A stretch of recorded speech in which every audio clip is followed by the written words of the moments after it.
Bonjour chez vous, mesdames et messieurs, bienvenue dans votre émission du J-Presse qui reçoit aujourd'hui Mike Gardi, Diana Delefte. Mike, bonjour. Bonjour Robert. Également John Kaluniou, correspondant de la Deutsche Welle en RDC. John, bonjour. Bonjour cher Robert.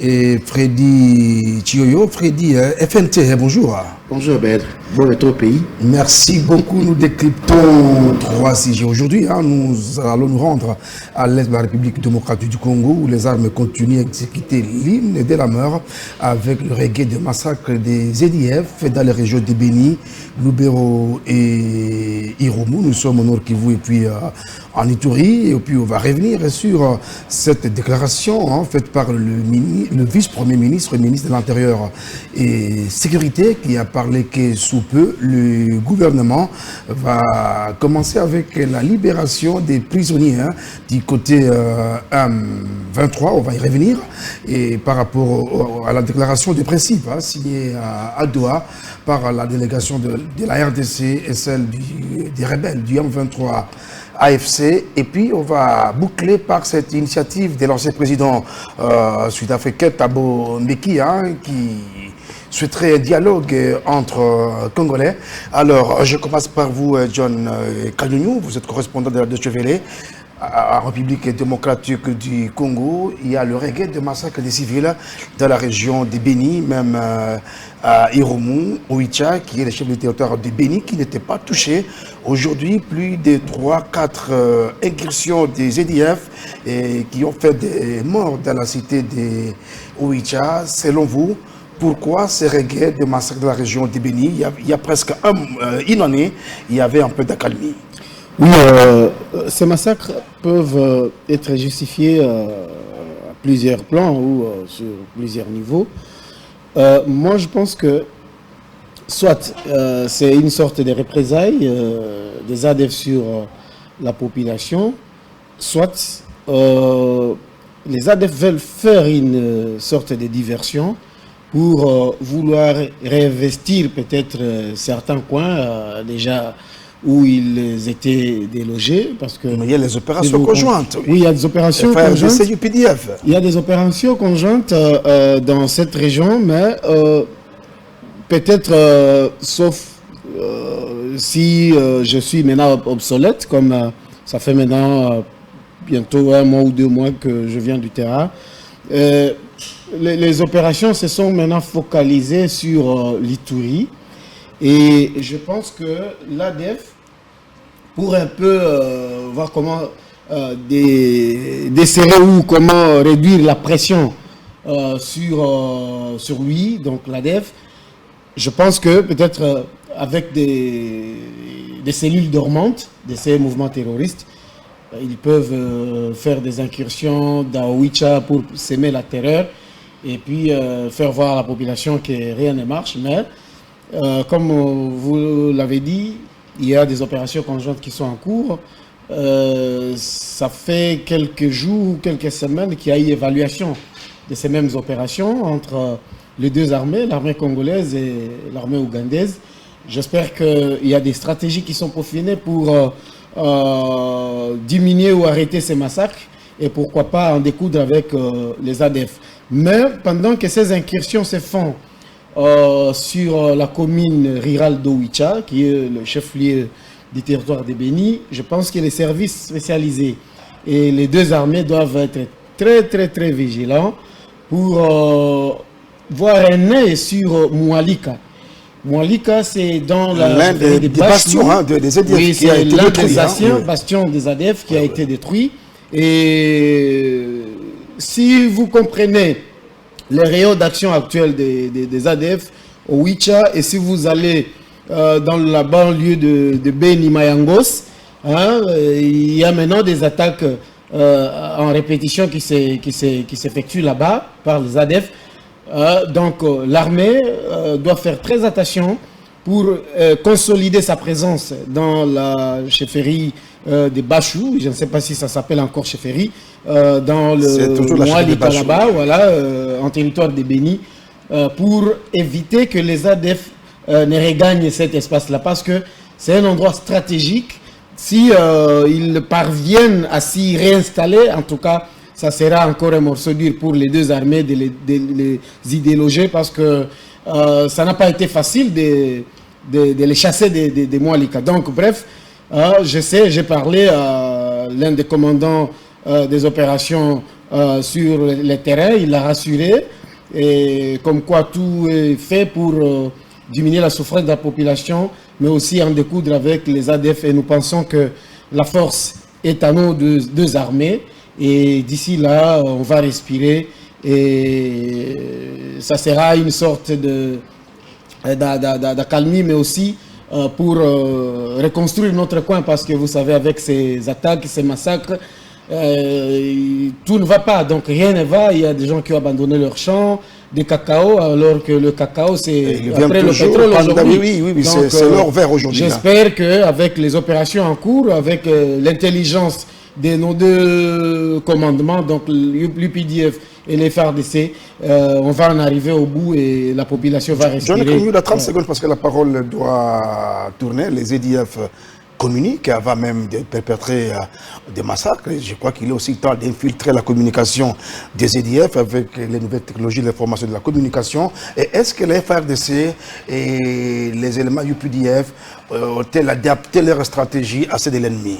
Oui, il y a des choses qu'on ne peut pas dire ici sur le plateau, mais ce que vous dites là... Mais le résultat sur le terrain aujourd'hui, c'est un peu décevant. Ce que vous dites là, en tout cas, je pense que les services y travaillent, et comme les services ne peuvent pas rendre public les résultats de leur travail, comme nous, journalistes, nous, ce que nous voyons, ce que nous récoltons, nous publions, mais à la différence avec les services spécialisés, eux voient, ils récoltent, mais ils canalisent.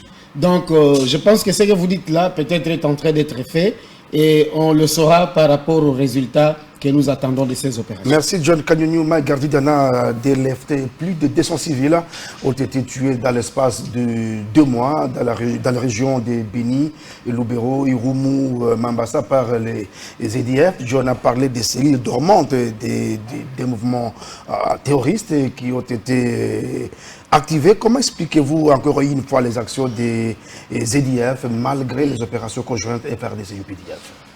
Je crois que John a déjà établi la cartographie.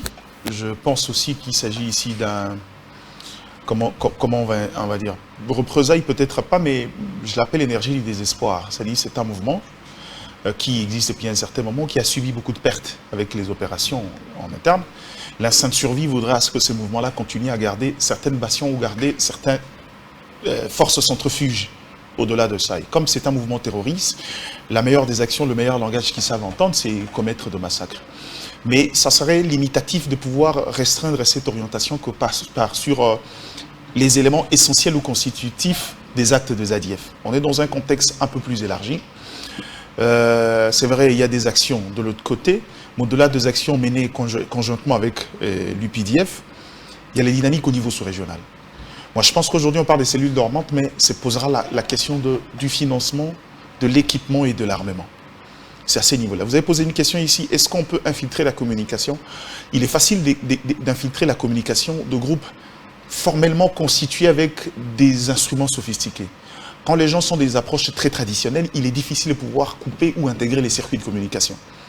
Je dis, comme quoi, il y a des limites à la technologie quand les gens utilisent le méthode traditionnel.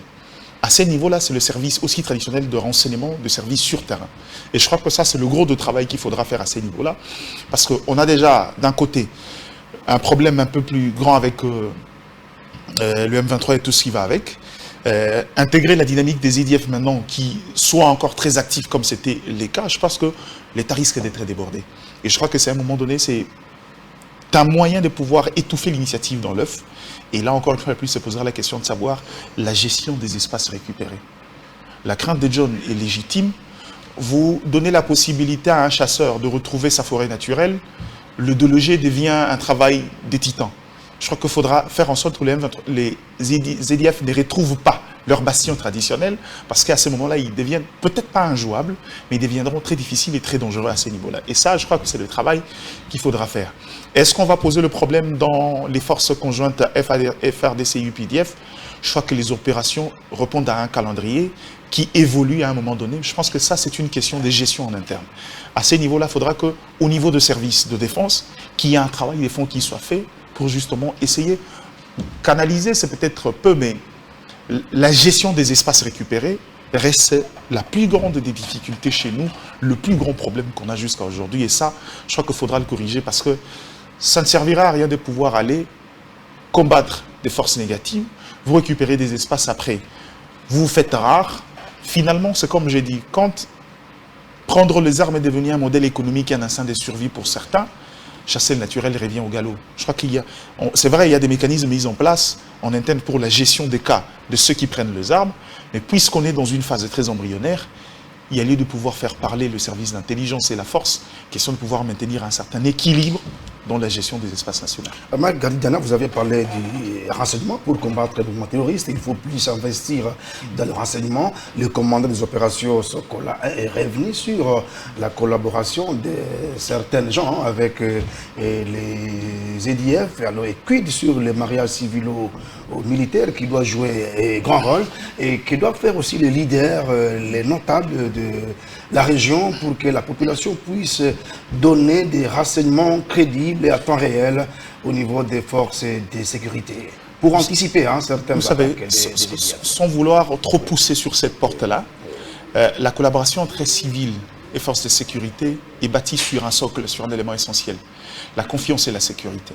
J'ai toujours dit aux gens, il est difficile de pouvoir établir cette base-là dans un contexte où les gens sont nés, grandis, ne connaissent que de l'insécurité. À un moment donné, vous brisez le rapport confiance avec les services de sécurité. Si les organisations des sociétés civiles tentent de le faire, mais généralement, c'est des gens les plus vulnérables. Je le répète encore une fois de plus, on est dans un contexte où la sécurité est devenue presque un modèle, un mode de vie sur place. Quand vous demandez la collaboration avec le plus jeune, après, il faudra veiller sur la notion de la sécurisation. Quand on s'est dit, écoute, on a l'habitude, c'est pas une première fois, il y a eu des opérations qui sont arrivés, qui ont nettoyé les espaces, on est revenu à notre espace de vie naturel, mais le même problème qu'on craignait autrefois revenait régulièrement, ça crée du scepticisme dans le fond. Et je crois qu'à ce niveau-là, pour redonner, rebâtir cette confiance-là, c'est là où je dis qu'il y a un travail de fond qu'il faut faire, notamment avec le service de sécurité. Il faut aller dans les approches traditionnelles. Les approches traditionnelles, je ne viendrai pas le dire ici sur la place publique, mais je crois que le service des renseignements savent exactement comment gérer les mouvements de masse dans des zones à haute insécurité pendant cette période. La population dans une sorte de stupeur. J'ai dit ça, il y a même de jeunes, certains qui rentrent dans le groupe armé par besoin de sécurité. Il sait que si je suis membre de l'ADF, c'est-à-dire que je ne suis plus vulnérable aux attaques. Quand on arrive, c'est l'un de nôtres. Donc, il bénéficie de la sécurité d'un mouvement rebelle. Et ça, c'est un travail des fonds qu'il faudra faire. C'est des approches internes où les différentes commissions mises en place, les gestions de cas, doivent s'y pencher. Mais maintenant, pour le dire, c'est pas un mal abstrait, ça ne l'être pas comme ça. Quand vous êtes dans une zone où de gens ont longtemps subi ce genre de réalité, il faut un travail de fourmi en interne. La première de règle, et je l'ai dit, c'est en termes d'occupation d'espace sur les approches sécuritaires. Combien il y a de gens, des agents de service sur place, qui généralement font un travail de fond sur la mentalité, l'opinion en interne, qui savent quand vient le moment nécessaire de veiller sur les orientations de sécurité sur la population. Une population qui n'est pas sécurisée, par crainte de représailles, ne vous donnera aucune information. Ça, c'est une réalité de fait. Maintenant, on le veut, oui, mais pour ça, il faudra également nous usons de notre intelligence. Je suis presque au bord de pouvoir dire cette stratégie, mais le renseignement, c'est aussi plusieurs phases. C'est-à-dire que ce n'est pas forcément des agents en tant qu'agents, mais c'est un service de fourmi qui s'est fait, on sait comment ça se passe. C'est à eux de pouvoir puiser dans ça et voir les minutes possibles comment multiplier les antennes de relais des informations, question de leur permettre d'avoir une certaine avance sur ces histoires-là. Et ça, c'est un travail d'intelligence en interne, mais sur le champ, je crois qu'il est difficile de pouvoir bénéficier de ces rapports-là dans un contexte de la crise à l'Est où le gens... La peur est le premier sentiment qui caractérise le gens, mais deuxièmement, ce sentiment d'insécurité fera en sorte que les gens vont craindre pour leur vie par instinct de survie et ils seront le premier à être renfermés sur les forces sécuritaires ou les forces loyalistes. Merci Freddy Chirio, DFNT. Comment analysez-vous la recrudescence de massacres de civils dans la région de Beni, Lubero, Irumu et puis et Mambasa? Les EDF ne portent pas des tenues militaires et ils sont assimilables aux civils.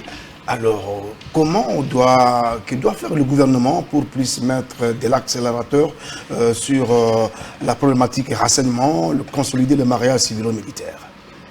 pense là à la prise de l'autorité de l'État. Lorsque vous l'avez rappelé tantôt ici que ZDF est devenu moins nuisible il y a pratiquement une année, il y a un peu de la calmie, et là il y a une recrudescence, il y a résolution de l'insécurité. Cela voudrait tout simplement dire que, quelque part, l'État est absent, et lorsque l'absence aurait du vide, et voilà pourquoi ces gens font une incursion et sèment le malaise, créent la stupéfaction de la population. D'où l'État devrait se respecter.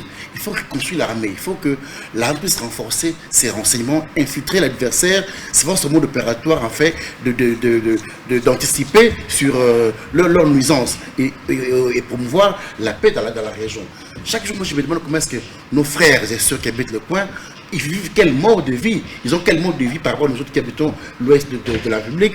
Chaque jour on tue, chaque jour on pique, chaque jour on viole, mais ça c'est devenu presque un mode de vie insupportable. Je pense que l'État devrait, à ce niveau, trouver des mécanismes, mettre en place des conditions sécuritaires adéquates pour prévenir les dangers. Parce qu'aujourd'hui, c'est devenu comme un regain, comme un refrain de chaque jour. On tue, on pille. C'est du terrorisme, quelque part. Et je me demande comment est-ce qu'ils vivent, comment vivent nos mamans, nos femmes des champs, nos frères qui doivent rentrer à l'école ce lundi. Tous ces décors-là ne créent pas la confiance au sein de la population. Donc l'État devrait jouer son rôle régalien en renforçant ce service sécuritaire, en espionnant les services adverses à travers, aujourd'hui, comme a dit Garadi, au niveau de la tradition.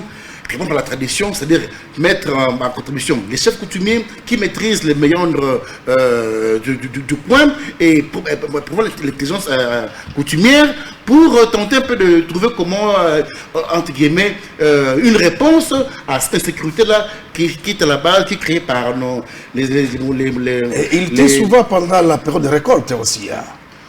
Et pourquoi ne pas aussi utiliser les chats comme des appareils? Donc c'est planifié. Comme je disais, il faut mettre à contribution. Et le cacao aujourd'hui est devenu leur vert dans la région des les terriens, les chefs coutumiers, ceux qui ont possession de ces terres-là, qui connaissent les modes opératoires de cet environnement-là, et associé avec l'intelligence aussi artificielle, c'est le cas aujourd'hui, c'est maintenant en vogue aujourd'hui, et éviter que pareille situation puisse se répéter, parce que les gens sont fatigués. C'est chaque 6 mois, chaque année, chaque 2 ans qu'on répète le même refrain et ça devient un peu dérangeant. D'où l'État doit reconstruire l'armée maintenant. Parce qu'il faut maintenant pérenniser la présence de l'armée dans le coin. Parce que c'est pas bien, vous gagnez les ponts, vous laissez un vide, et quand il y a un vide, il vient en profiter pendant la récolte et puis ça crée la désolation. Donc l'État doit maximiser sa présence dans toutes les régions afin d'apporter la quiétude dans nos populations. Voilà ce que je peux dans ce moment ici. Alors, dans 30 secondes, comment évaluez-vous les opérations conjointes FRDC UPDF qui traquent effectivement ces EDF? Ils traquent, mais mon cher, mais je suis un peu peut-être. C'est parce que, vous savez, quand on dit opération conjointe UPDF FRDC, qui pilote les UPDF? C'est notre ami Mourosi Kainerugaba. Vous savez, c'est son autre. Il a été reçu ici. Mais ces agissements ne font pas confiance parce que parfois il est versatile, il est des fois.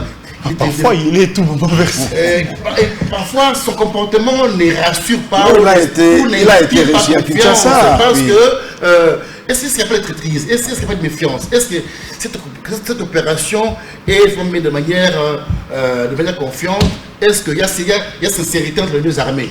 J'ai pas de questions. Sinon, la traîne n'a fait que durer, mais il n'y a pas de choses comptées jusqu'aujourd'hui. Mais la route de l'éducation est sécurisée aujourd'hui grâce à ces opérations. On dénombre des tueries en cascade. Mais j'ai l'impression que, bon, j'encourage l'opération, mais je note qu'il n'y a pas vraiment une sincérité entre les armes, dans la mesure où nous savons l'animateur principal de l'armée ougandaise n'est pas vraiment en mode hostile avec l'armée congolaise. Parfois il est menacé dans l'art Kisangani, parfois l'essence Kabila, parfois il descend Kabila, donc on ne sait pas. Donc on ne sait pas comment est-ce qu'il joue au fait. Merci. Alors John Kanyolu va parler politique pour parler de Doha. Comment interprétez-vous l'intention du gouvernement de libérer prochainement les prisonniers de l'AFC AM23 et puis quelle catégorie de prisonniers, les capturés de guerre ou les condamnés? Oui, moi je pense que la nouvelle position du gouvernement... Vous avez suivi le VPM de l'intérieur? J'ai suivi le VPM de l'intérieur et moi-même j'ai déjà eu à l'interviewer par rapport à cette situation. Et ce qu'il m'avait dit est contradictoire de ce qu'il vient de dire. Parce que dans une interview exclusive... Mais la politique est dynamique, vous savez, allez-y. Dans une interview exclusive accordée à la Deutsche Welle, le VPM, donc le vice-premier ministre de l'Intérieur, Jacquemin Chabani, avait dit les prisonniers du M23, de l'AFC M23, seront libérés après la signature de l'accord final de Doha. Mais ce qu'il a, bien sûr, il y a ce que vous appelez dynamisme. Oui. Peut-être les choses ont changé et que maintenant ça sera fait. Maintenant, il faut savoir, comme vous avez posé la question, quelle catégorie? Qui sera libéré? Est-ce que ce sont les gens Eric et les autres là qu'on avait vus condamnés par la justice militaire qui seront libérés?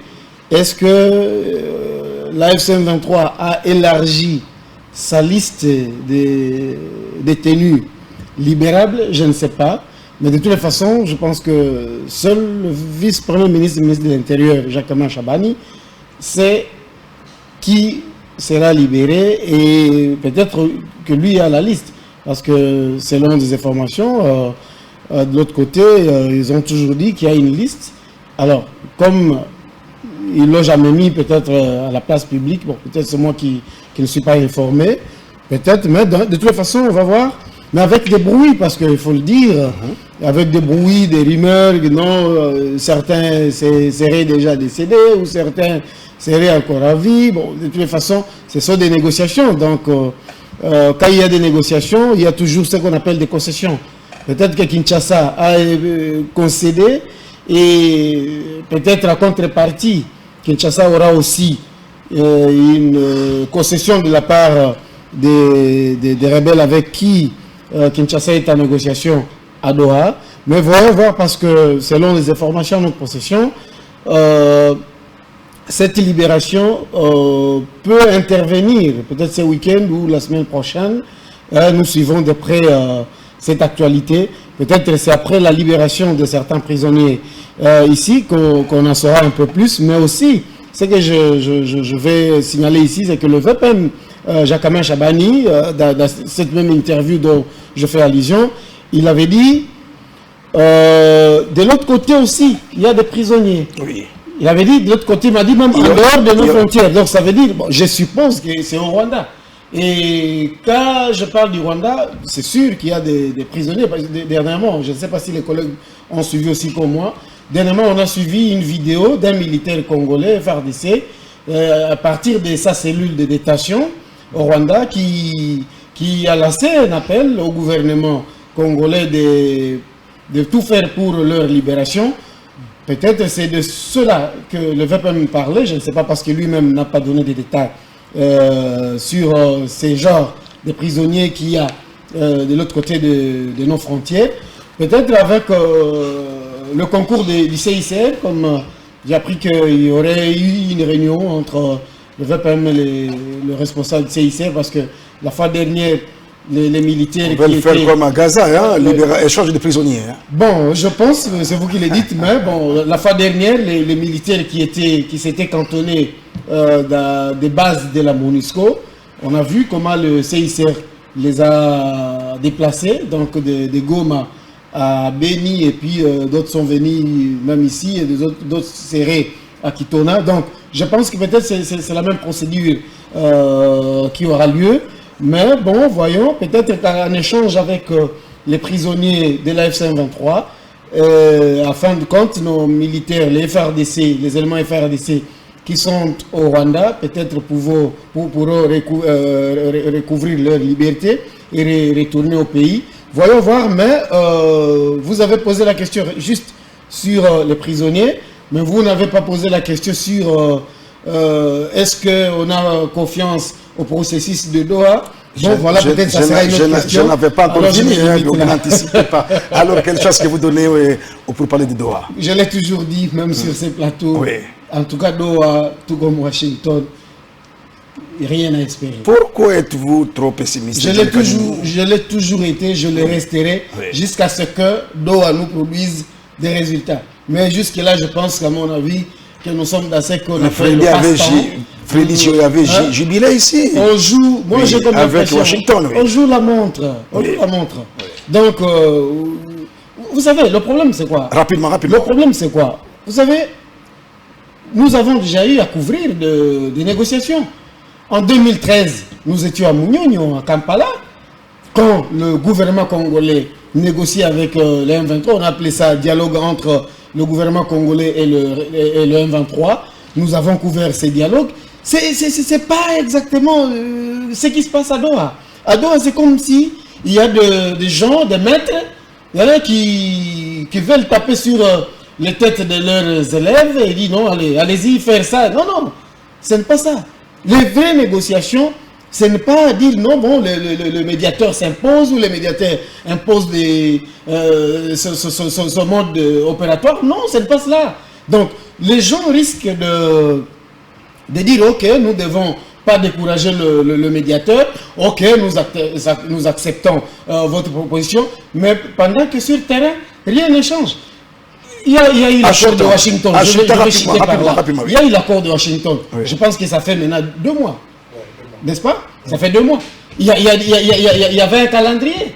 Il y avait un canevas. Est-ce que c'est suivi? Sur le terrain, rien ne marche. Et alors vous pensez que c'est Doha qui va marcher parce que il y a le shérif qui va s'imposer avec ses intérêts sur notre sol? Je ne pense pas. Donc, alors moi je croirais au processus de Doha que lorsque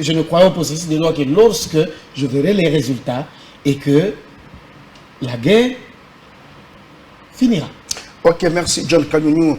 Mike Garidana, comment interprétez-vous également l'intention du gouvernement de libérer prochainement les prisonniers de l'AFC M23 et puis quelle catégorie de prisonniers qui pourra donc être concernés par cette libération, donc échange des prisonniers, mais également il y a des militaires rwandais qui étaient capturés par les forces armées de la République démocratique du Congo. Est-ce que cela va intervenir entre les négociations entre le Rwanda et la RDC, parce qu'il y a aussi des militaires congolais qui sont emprisonnés au Rwanda? La catégorie de prisonniers, je crois que la feuille de route le dira. Mais sur la libération, Kinshasa fait une concession pour éviter un dilatoire. Quand on arrive dans une discussion où il y a un groupe qui occupe une terre, je ne pense pas que la première des revendications devrait être la libération. C'est un dilatoire. Un dilatoire, pourquoi? Pour tirer les choses en longueur. Pourquoi tirer les choses en longueur? La conséquence, c'est la scission des entités. Le fait que le Rwanda est pris à part, le mouvement rebelle sont pris à part, il vous souviendrez, lui il a l'habitude de couvrir ces histoires, vous verrez que la plupart des fois, même Kabila, c'était le M23, arrivait chaque fois à la table de négociation avec des revendications qui évoluaient.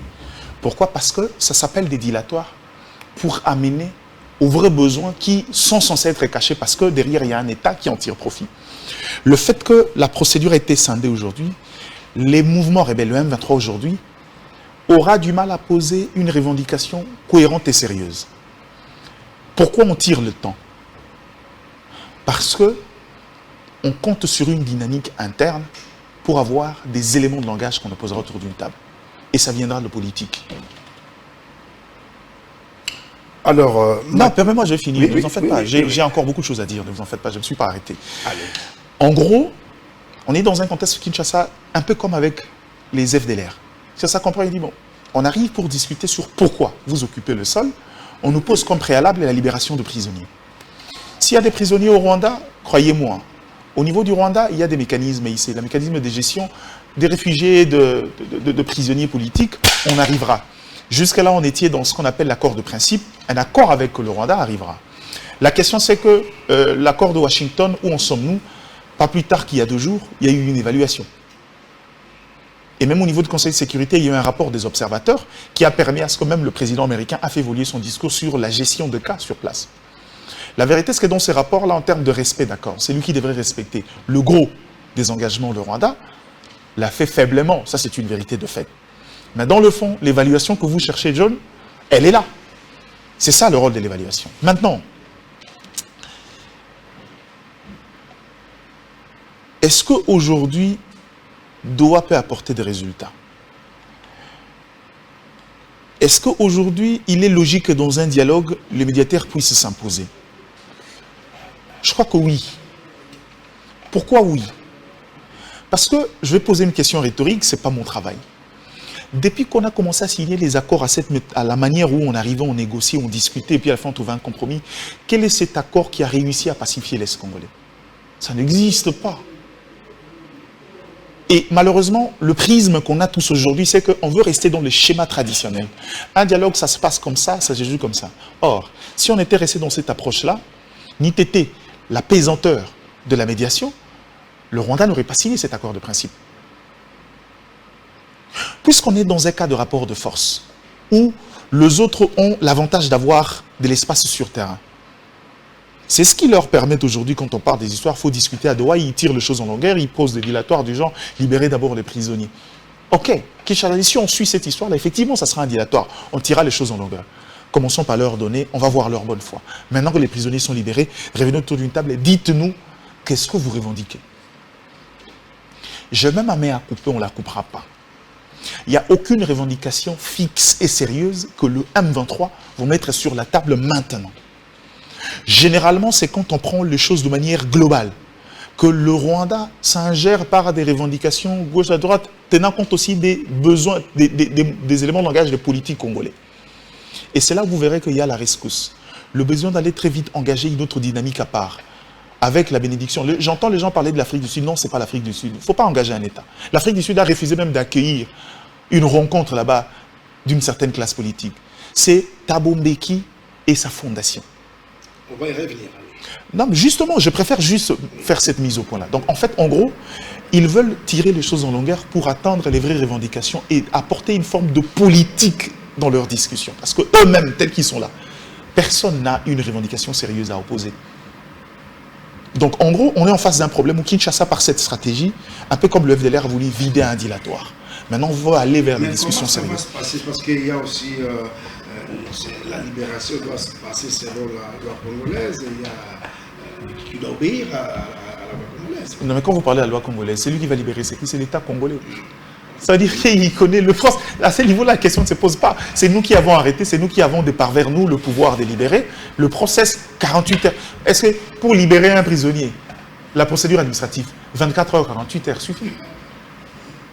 Là n'est pas le problème. Comment ça va se faire? On est peut-être pressé. Les condamnés, par exemple. Oui, mais justement, même les condamnés, il y a une possibilité, c'est-à-dire, il y a plusieurs instruments aujourd'hui qui peuvent permettre à ce qu'on puisse aller dans le sens de libérer les prisonniers. Et surtout qu'on a des par vers nous, le pouvoir égalien d'un chef de l'État qui peut décider d'amnistie. Qui peut décider, qu'est-ce que je dis? D'accorder une grâce présidentielle. Donc en gros, on est dans un contexte où la problématique de la libération, de comment se faire la libération ne se pose pas. Mais le problème c'est qu'aujourd'hui, est-ce qu'après la libération, on aura enfin une vraie discussion avec le M23 et leurs supplétifs? C'est ça, c'est ce que Kinshasa veut, parce que la suite du processus, comme le pose John, dépend également de là.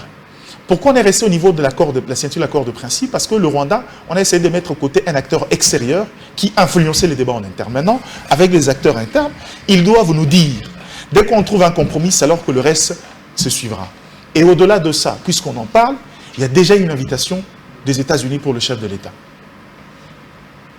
Il y a eu une invitation des États-Unis pour discuter de cette question-là. Cette fois-ci, c'est un échange bilatéral. Sans l'autre protagoniste, c'est Paul Kagame. Certainement, cette question se discutera et on verra ce qu'on va faire. Donc, en gros, on est en face d'une réalité où Kinshasa a trouvé dans ça un moyen d'éviter le prétexte. Nous, on peut libérer les prisonniers parce que notre plus grand souci ici, ce n'est pas de tirer les choses en longueur, mais de trouver un accord définitif. Et quand on veut trouver un accord définitif, on est en droit de faire des concessions. Et c'est ça la concession de Kinshasa parce qu'ils ont posé comme préalable. Est-ce que les engagements issus de ces pourparlers seront-ils réellement appliqués sur le terrain? J'ai envie de poser la question. Parce que John Kanyunu est sceptique. Hein? Oui, John Kanyunu est sceptique parce que dans son schème, il a les systèmes traditionnels de comment se déroulent les dialogues. Oui. C'est ça la plus grande difficulté. Or, les dialogues qui se sont déroulés de la manière dont il connaît n'ont rien apporté. Je dis bien rien. Aucun accord signé avec un mouvement rebelle n'a duré le temps d'une année. Mais il y a les 1 plus 4. Non, mais on parle d'accord avec les quand tu parles de Sun City, Sun City a duré. Non, permets-moi de répondre à la question. Sun City a eu le mérite d'être un accord global et inclusif, d'aller au-delà des simples considérations d'un mouvement militaire, des mouvements militaires et d'un État formel. Sun City avait le mérite de réconcilier un État en ébelliquescence qui posait le problème de légitimité, le problème de légalité. On n'est pas dans ce contexte-là. Donc en gros aujourd'hui, quand ils parlent, est-ce qu'elles vont s'appliquer sur le terrain? Je répète encore une fois de plus. Ensuite, quand le Rwanda s'est retrouvé en train de signer l'accord de principe, il y a quelqu'un. Quand je dis quelqu'un, c'est ce pouvoir, parce que la plus grande force des États-Unis, du Rwanda, c'était le soutien des États-Unis par les démocrates. Et c'est encore le même démocrate qui suivait les déclarations aujourd'hui, tente de sauver leurs intérêts par les déclarations au niveau de la Chambre du Congrès, en instrumentalisant les trésors américains sur des sanctions d'une structure qui gère une mine qui autrefois était gérée par la structure de Mwangashuchu. Donc en gros, aujourd'hui, on est en face d'un rapport de force qui est logique, mais dans le fond, si on doit appliquer, tout dépend également du sérieux de Kinshasa. Kinshasa doit garder le cap et aller, ça va s'appliquer. L'avantage qu'on a maintenant, c'est qu'on a en face un médiateur capable de s'imposer au parti, contrairement aux États de la sous-région, qui viennent sans force d'influence. Et c'est ça l'avantage. Maintenant, j'attends des arguments du genre « Oh, c'est un problème d'intégration, faut intégrer un peu l'argument de Vital Kamerhe. Faut intégrer tous les autres États de la sous-région. » C'est du sophisme. Pourquoi je parle de ce sophisme? Je chute. Actuellement, on veut résoudre un problème d'un État qui décide de faire l'économie des guerres avec la RDC et c'est le Rwanda. En termes d'intégration régionale, Kinshasa n'a jamais interdit à un autre État de pouvoir profiter de ses ressources par des accords bilatéraux ou par une autre forme de projet. La question maintenant, c'est si les autres estiment que parce qu'on discute avec le Rwanda, il faut intégrer tous les autres, le non-dit c'est que derrière la guerre du Rwanda, chaque État en tire profit et intérêt. Comment vous voulez participer au dialogue de lors que vous et nous, on est dans des accords bilatéraux et économiques où il n'y a aucun interdit? Donc dans le fond, l'idée de globaliser les débats, c'est juste encore une fois tirer en longueur pour aller veiller sur des intérêts machiavéliques, des intérêts cachés des gens. Et pourquoi ça arrive pendant que Kinshasa a décidé d'assainir son espace minier? Tabombe qui a été cité parmi les gens qui tiraient intérêt sur des carrés miniers. L'Ouganda était là, le Kenya, c'est ce qui justifie la réaction hostile de certains, pas États forcément, mais de certains anciens cadres des États et les cadres actuels qui décident d'aller à l'encontre du pouvoir de Kinshasa. Donc il ne faudra pas qu'on se voile la face. Merci. Cet accord-là, tout dépend. Si Kinshasa continue à être sérieux et qu'avec la force, le besoin des États-Unis de pacifier, pas par nos beaux yeux, parce qu'on leur présente aussi leurs intérêts, parce que ce n'est que le langage qu'ils écoutent, on peut avoir la paix. Merci Freddy Chioyo. Comment interprétez-vous l'intention du gouvernement de libérer prochainement les prisonniers AFCM 23? Ça pourrait être échange d'ailleurs des prisonniers, comme ça se passe au niveau des Gaza. Et quel est votre commentaire et puis quel genre des prisonniers selon vous, même si le VPM de l'intérieur n'a pas donné tous les détails sur la catégorie des prisonniers qui pourra être bénéficiaire de cette libération? Cher Robert, tu sais, je pense que, globalement d'abord, le Congo doit se respecter d'abord. Doit se respecter. Parce que moi, je ne suis pas très chaud avec les mots opératoires, dialogue, parce que le dialogue, il y en a eu, il y en aura toujours. Mais s'il faut que, au Belge, un matin, s'énerve, Rico Kalachnikov, tue les gens, et puis il va dialoguer, mais la faute, c'est l'État qui doit être fort. Oui. Moi, je dis, l'État qui a le monopole de violence. Est-ce que si l'État décide de réduire ces gens autour d'un dialogue et les mutile sur place, vous direz que c'est le pouvoir de l'État? Allez-y, on va revenir auprès de vous. En train de dire que l'État doit se faire respecter comme son armée et imposer le respect à tous ses voisins. Parce qu'aujourd'hui, le Kenya, ce n'est pas ce qu'on a dit avec les Américains. Le Burundi d'Ouganda, ce n'est pas ce que nous avons les Américains, les intérêts au niveau de l'Ituri, le niveau de Rubaya. Tout ça parce que le Congo, c'est comme leur gibier, leur proie. Après le départ de Mobutu, chacun avait son coin. L'Ouganda avec la partie orientale, le Rwanda avec le côté Goma, tout ça. Donc, et là, face à une armée disséquée, une armée fracturée, une armée où il y a la traîtrise, on ne sait pas gérer toutes nos frontières de manière sécurisée. Aujourd'hui, mais c'est cette même armée qui avait développé en 23 à 2013. On va libérer Mangachuchu de Ndolo au nom de la paix, c'est ça. On va libérer Kuba, le passé des Nang au nom de la paix. Je vais bien. Nous sommes en négociation, il faut faire des concessions. Je suis d'accord. Mais maintenant, pour quelle finalité? C'est pas le. Et par quelle magie on va récupérer les agglomérations sous occupation? Mais je l'avais malheureusement la Pologne pas son âme avec l'opération en place, c'était quoi Kampala? Non, Amani, opération Amani, au niveau de Goma, on a fait 3 mois là-bas avec Oman des compagnies là-bas. On a de la paix. On a admissé des gens, on a fait l'intégration, le brassage.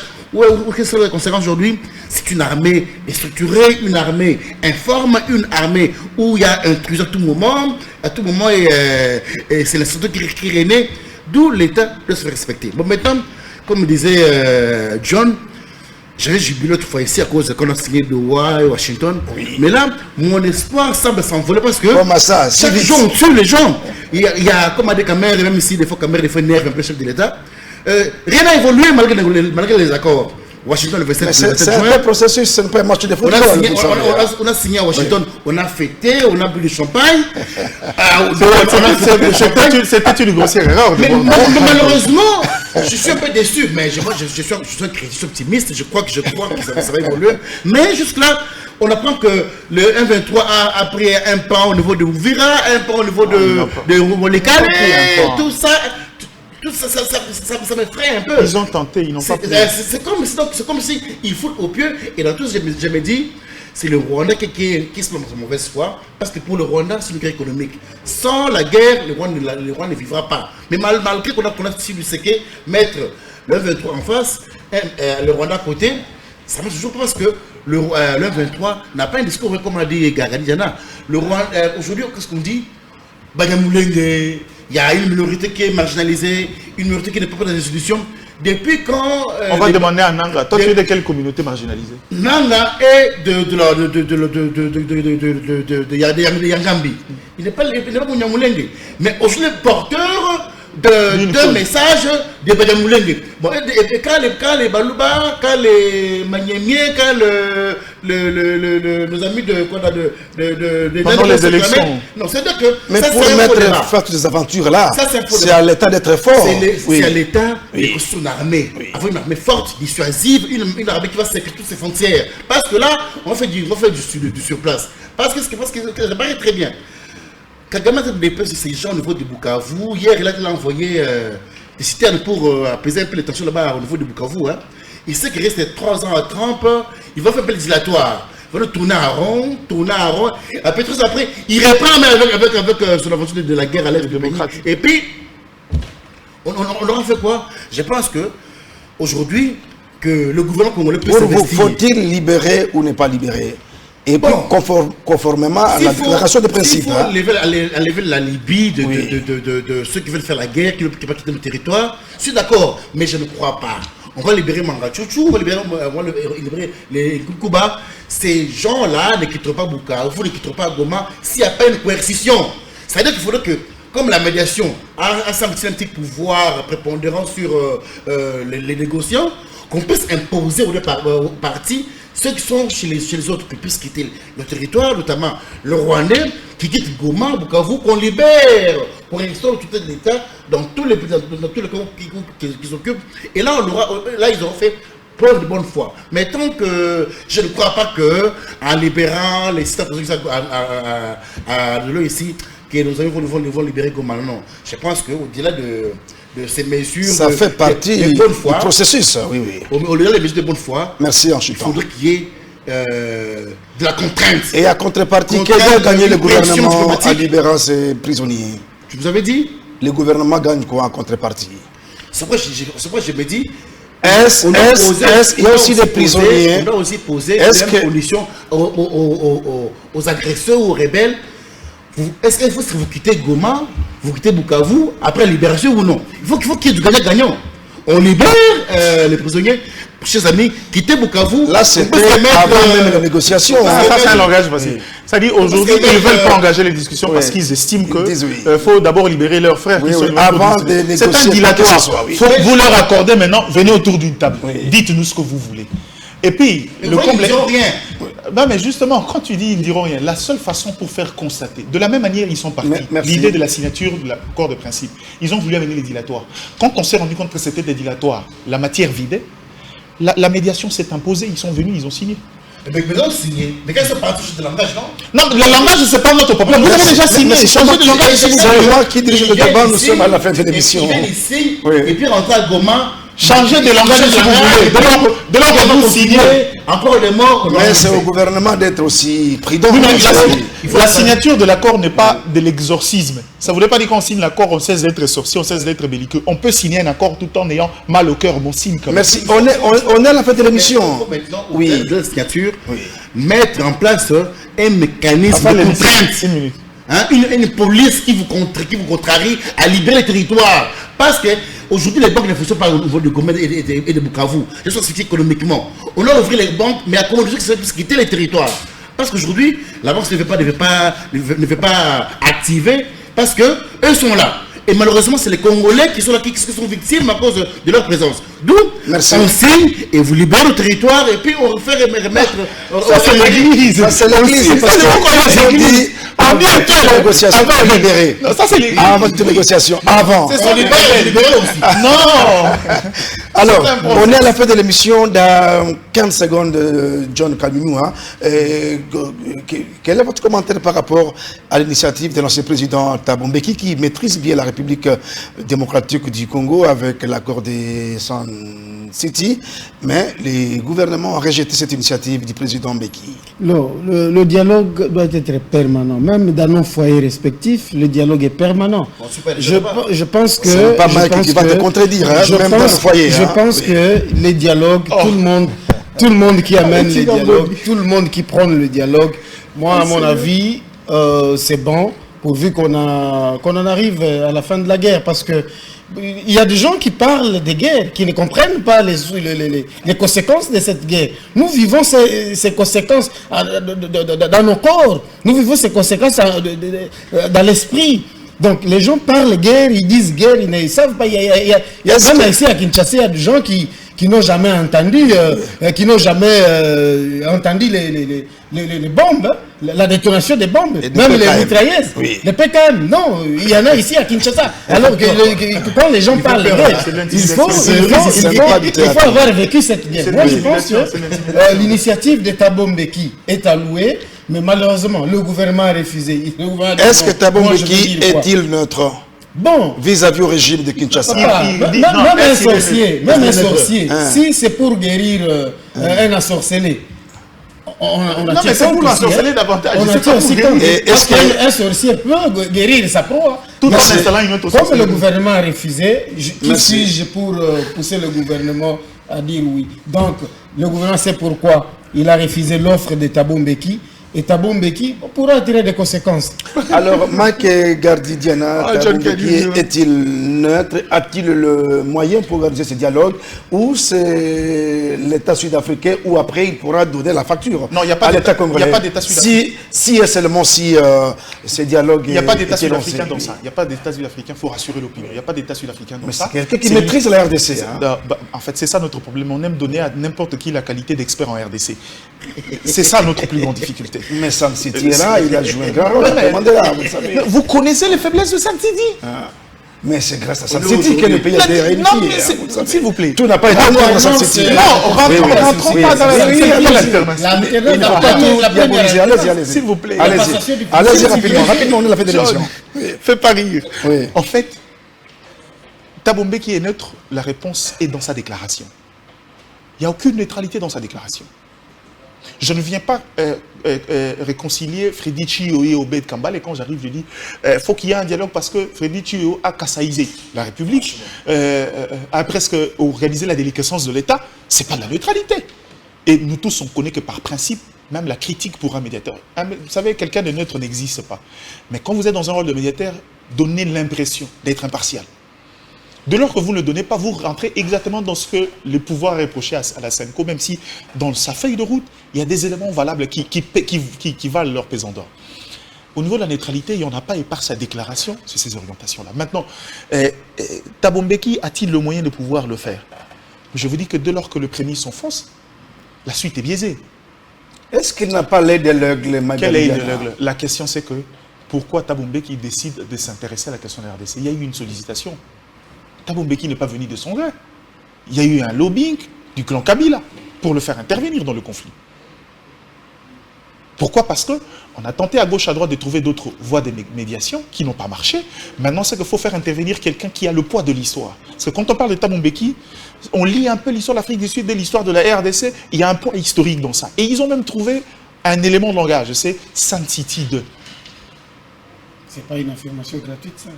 Non, mais ils ont appelé ça, sa déclaration, il parlait d'une sorte de Sun City 2. C'est ce qu'il semble dire. C'est une solution pour en finir avec. À quel moment ça devait être une solution? Oui. Si vous voulez que je comprenne que c'est une solution, le problème n'est pas dans le concept discussion, le problème c'est dans le contenu.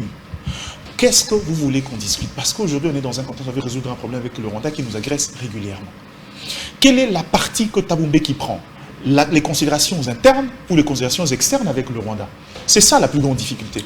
Thabo Mbeki dit faux ministre. Non, mais une question pertinente. Malheureusement, on réunit tous les gens et autres pour discuter avec les mouvements rebelles et autres. Mais il y a Doha, si vous pensez s'il y a des considérations, vous voulez faire changer les feuilles de route, il y a un cadre pour discuter. Avant ça, la fondation Thabo Mbeki nous a vu se casser des dents dans la médiation angolaise. Pourquoi n'est-elle pas venue avec sa recette magique? Pourquoi quand la tangente change, qu'on veut prendre des initiatives au niveau de la sous-région s'est cassée les dents, on vit au sud de tout le monde. Pour moi, je pense que la multiplicité des initiatives ne sont pas des natures, c'est plutôt de nature à tirer les temps en longueur et de retarder le process et d'aller à l'encontre de l'initiative américaine. C'est l'initiative aussi. Hein. Papa, c'est dans l'idée de tourner. Beaucoup d'acteurs, notamment au niveau de la sous-région, ne sont pas d'accord avec l'orientation prise par Kinshasa d'intégrer les États-Unis. Ce n'est pas un secret de polichinelle. Et quand il intervient dans l'idée où, parce qu'il a été sollicité par un camp qui estime que c'est pas ça. La preuve qu'il a été sollicité par ces camps, il a utilisé le même langage utilisé par le clan Kabila. Ce qui fait qu'il crée une forme de rupture avec le pouvoir en place. Le pouvoir ne peut pas accepter ça, quoi qu'on t'en même si on était naïf. Donc dans le fond, les prémices ont tellement été mauvaises qu'on se pose des rôles sur la question. Et encore plus, j'ajoute un dernier élément, il fait partie des gens cités à qui on a repris les carrés miniers. Est-ce par frustration ou par problème d'intérêt? Cela n'engage que vous. Non, ça c'est, je l'utilise au conditionnel. Il le serait. Ok. Là, alors, on est à la fin de l'émission. Il y a 10 secondes, votre commentaire par rapport à l'initiative. Voilà. Qui ne sait pas que tous ces gens, donc des gens de la sous-région, ont des carrés miniers ici? C'est ce qui est polichinelle. Notre ami le Kenya est énervé parce qu'on veut quitter l'EAC. Il est énervé à cause de ça. Là, il a des intérêts au niveau du Nord Kivu, avec la mine de Rubaya. C'est dividende, non? Qui ne sait pas ça? Et maintenant, c'est Mbeki qui viendra aujourd'hui, qui a des intérêts ici, qu'on a racheté plus ou moins. C'est un titre minier qu'on a eu par l'État. Et monsieur pareil, il va se planter en mandature, ça ne passe pas. Donc, Mbeki, merci est l'homme le mal indiqué pour créer une fédération des énergies autour de lui, de la question. Merci, on est à la fin de l'émission. Pardon, à la régie, 20 secondes seulement. Je ne serai pas long. Je ne serai pas long. 20 secondes seulement. Je ne serai pas long. 20 secondes. C'est le dossier Moutamba. Je voulais juste en dire un truc rapidement. Rapidement, oui. Très rapide. On est à la fin de l'émission, malheureusement. Et si ce dossier était une porte spatiale pour le chef de l'État? Il a en face de lui, aujourd'hui, quand vous regardez la cartographie autour de lui, la plupart des gens qui prendront le pouvoir après lui sont des prédateurs. Il s'est battu ici à chercher un dauphin. Et si c'était une stratégie? Mais, dans l'élément que j'évoque, il y a des éléments nocifs. Les candidats en question est impulsif, immature et autres. C'est ça la plus grande difficulté. Et si c'était une stratégie pour préparer un héros de demain? Merci, on est à la fin de l'émission. DJ presque recevait Magadi Dandelefte, John Kanyonyo de la Dechevele et puis Freddy Chioyo de FNT. Retrouvez cette émission en rediffusion dimanche à 18h40, mais également à Digital Congo sur 6.5 samedi et dimanche. Restez branchés sur votre chaîne.